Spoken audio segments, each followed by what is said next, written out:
వాళ్లకు చరిత్రనే లీకేజీల చరిత్ర. మేము అనేక రకాల సంస్కరణలు తీసుకొస్తున్నాం.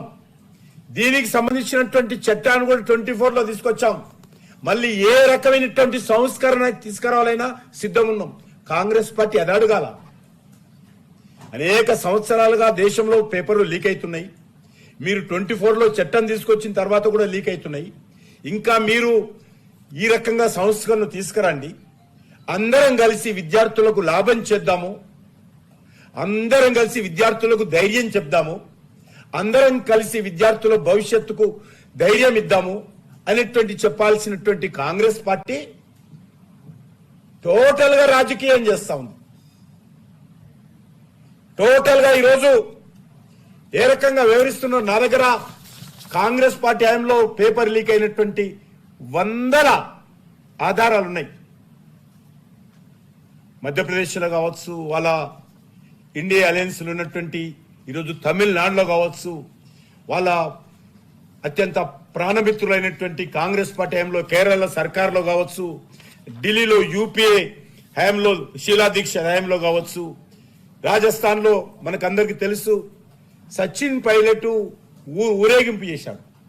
వాళ్ళ కాంగ్రెస్ పార్టీ ప్రభుత్వంలో పేపర్ లీక్ అయితే అశోక్ గెహ్లాట్ ప్రభుత్వం కాంగ్రెస్ పార్టీ ప్రభుత్వానికి వ్యతిరేకంగా సచిన్ పైలట్ పాదయాత్ర చేశాడు. అటువంటి చరిత్ర మీది.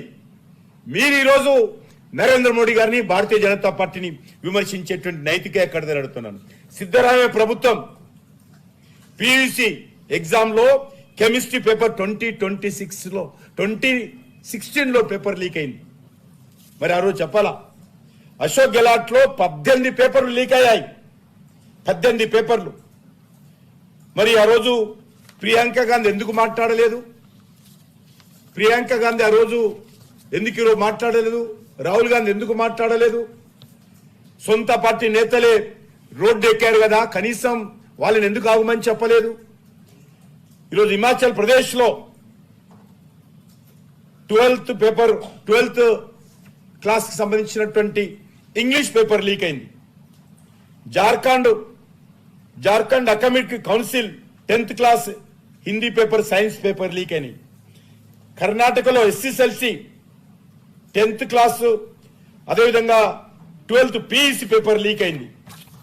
డిఎంకే హయాంలో మరి మీ యొక్క మిత్రులు కదా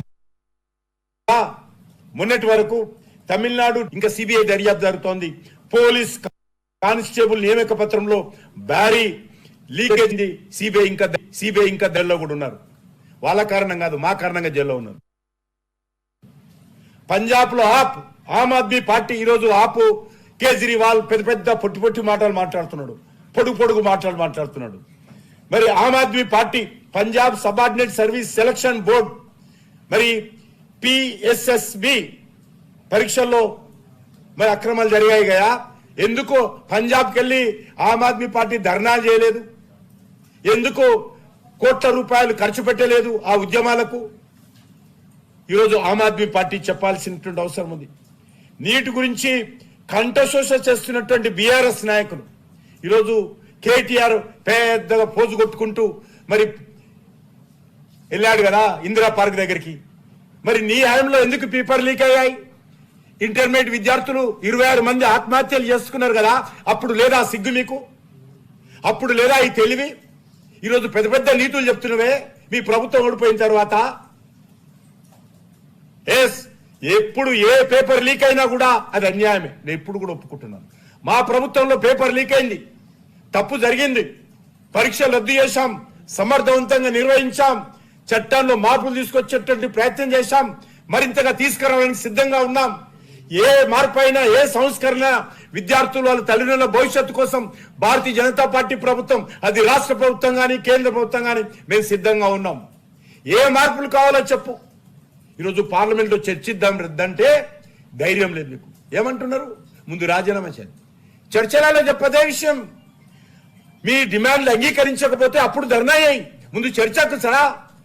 ప్రజాస్వామ్య వ్యవస్థలో ఇంతకంటే దిగజారినటువంటి రాజకీయాలు ఎప్పుడు ఉండవు. నీటి పరీక్షలో పొరపాటు జరిగింది, దాని మీద పార్లమెంట్ లో చర్చకు పెట్టాము. చర్చకు రా, మాట్లాడు, చర్చలో రాజీనామా చేయమని డిమాండ్ చేయి, తప్పులేదు, నీ ఫండమెంటల్ రైట్ నువ్వు అడగడానికి. గతంలో అన్ని సిగ్గిడ్చి మర్చిపోయి, నీ హయాంలో అన్ని మర్చిపోయి డిమాండ్ చేయ తప్పులేదు.